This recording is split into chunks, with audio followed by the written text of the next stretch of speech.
সবার প্রিয় কিন্তু এই পাকোড়াটা আমার বাসায় বানানোর পর দেখুন বন্ধুরা সবাই নিয়ে খাচ্ছে।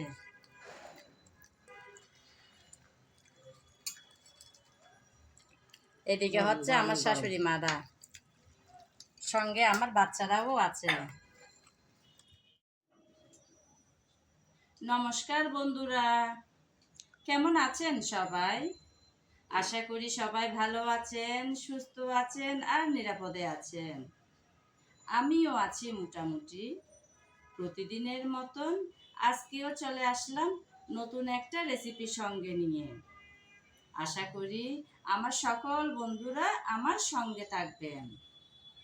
এখন তো শীতের সময়, প্রচুর শাকসবজি কিন্তু বাজারে। তার মধ্যে ফুলকপি হচ্ছে অন্যতম একটা সবজি, যেটা কিনা ছোট থেকে বড় সবাই পছন্দ করে। তাই আমরা ভাজি রান্না অনেক রকম করে থাকি। আজকে বানাবো আমি ফুলকপির বড়া কিংবা পাকোড়া, যে নামে ডাকেন না কেন। এই বড়া আমি কিভাবে বানাবো দেখতে চাইলে আমার সঙ্গে থাকুন। শুরুতে আমি ফুলকপি কেটে ধুয়ে পরিষ্কার করে আনব। ফুলকপি আমি কেটে নিলাম, এরকম ডুমু ডুমু সাইজ করে কেটে নিয়েছি। মাঝখানেও কিন্তু দেখুন যেগুলো একটু মোটা সেগুলো 4 ভাগ কিংবা 2 ভাগ করে কেটে নিলাম, যাতে ভিতর অবধি ভালোভাবে সিদ্ধ হয় সেজন্য। এখন এই প্লেটটা একটা সাইডে সরিয়ে রাখলাম। শুরুতেই আমি একটা ব্যাটার বানিয়ে নেব। ব্যাটার বানানোর জন্য আমি একটা বাটি নিলাম। ব্যাটার বানাবো আমি এই ফ্রেন্ডস ব্র্যান্ডের বেসন দিয়ে, তাই এখান থেকে কিছুটা পরিমাণ বেসন নেব।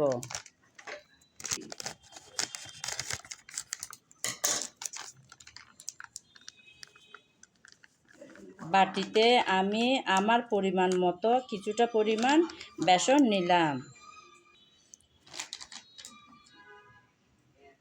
প্রথমে দেব হলুদ, মরিচ, ভাজা পাউডার আর অর্থাৎ ভাজা মশলার পাউডার। এই ভাজা মশলা কিন্তু আমি বাসায় বানিয়ে থাকি। সঙ্গে আছে লবণ, সব একসাথে দিয়ে দিলাম। এই শুকনা মশলাগুলো সব একসাথে আগে বেসনের সাথে ভালোভাবে নেড়েচেড়ে মিশিয়ে নেব। ভালোভাবে আমি সব একসাথে মিশিয়ে নিলাম। এখন দিয়ে দেব একটা ডিম। ডিম আমি আগে থেকে একটা বাটিতে ভেঙে রেখেছিলাম। এভাবে অবশ্যই একটা বাটিতে আগে থেকে ভেঙে রাখতে হবে, না হলে যদি পচা ডিম হয় ব্যাটারটা একদম নষ্ট হয়ে যাবে। ডিম দিয়ে আবারও ভালোভাবে একটু মিশিয়ে নেব।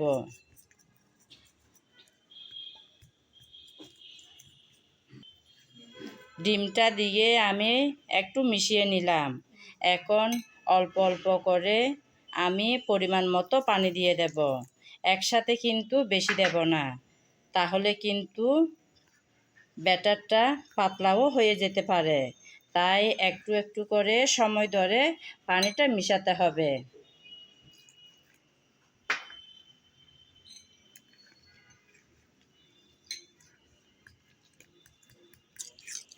আমার মনে হয় আর একটু পানি লাগবে, তাই দিয়ে দেব।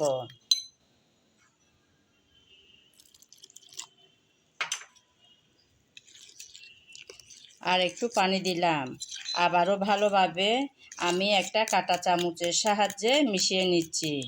আপনারা চাইলে হাত দিয়েও এই কাজটা সম্পন্ন করতে পারেন।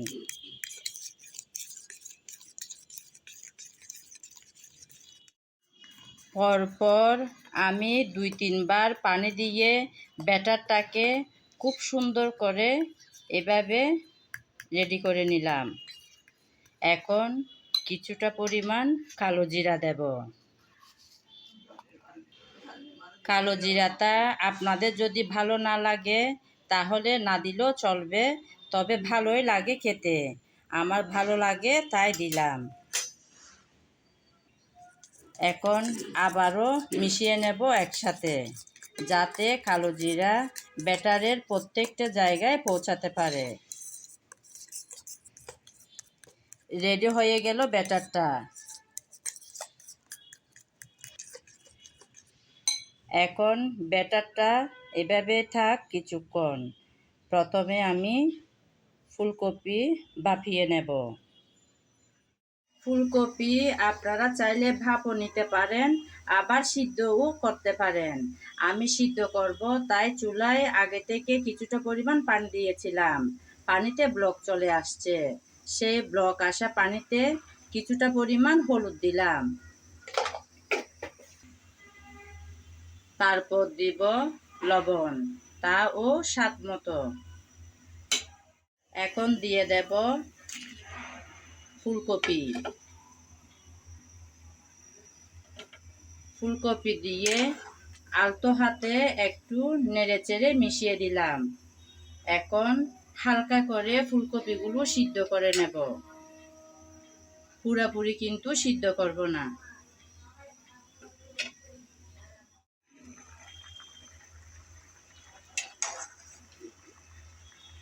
আমার ফুলকপি কিন্তু সিদ্ধ হয়ে আসলো। এখন গরম পানি থেকে ছেঁকে তুলে নেব।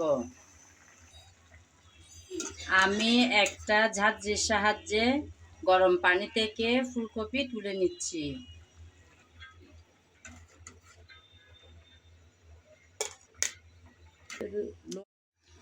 ফুলকপি সব গরম পানি থেকে তুলে নিলাম।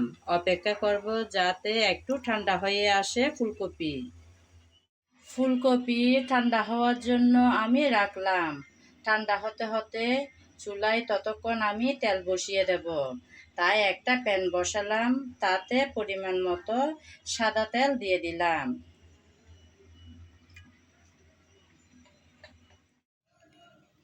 ফুলকপি ঠান্ডা হয়ে আসলো, এখন ভাজার পালা। আমি একসাথে ব্যাটার সহ নিয়ে যাব এখন রান্নাঘরে। তেল আমি আগে বসিয়ে রেখে গিয়েছিলাম চুলায়, এখন কিন্তু গরম হয়ে গেল। গরম তেলে একটা একটা করে আমি ব্যাটারে চুবিয়ে ছেড়ে দেব ফুলকপি। একটা একটা করে ফুলকপি আমি এখন ব্যাটারে দিয়ে দিলাম। এখান থেকে আমি একটা একটা ফুলকপি গরম তেলে ছেড়ে দেব।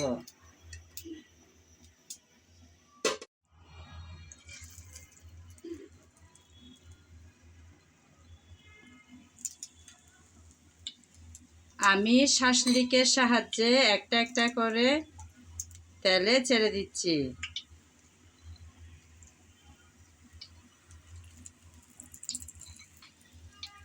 এভাবে করে আমি একটার পর একটা তেলে ছেড়ে দেব। তারপর এভাবে উপর দিয়ে একটু একটু গরম তেল উপরের দিকে দেব, তাহলে উপরে নিচে দুদিকে সমানভাবে ভাজাটা হতে পারবে।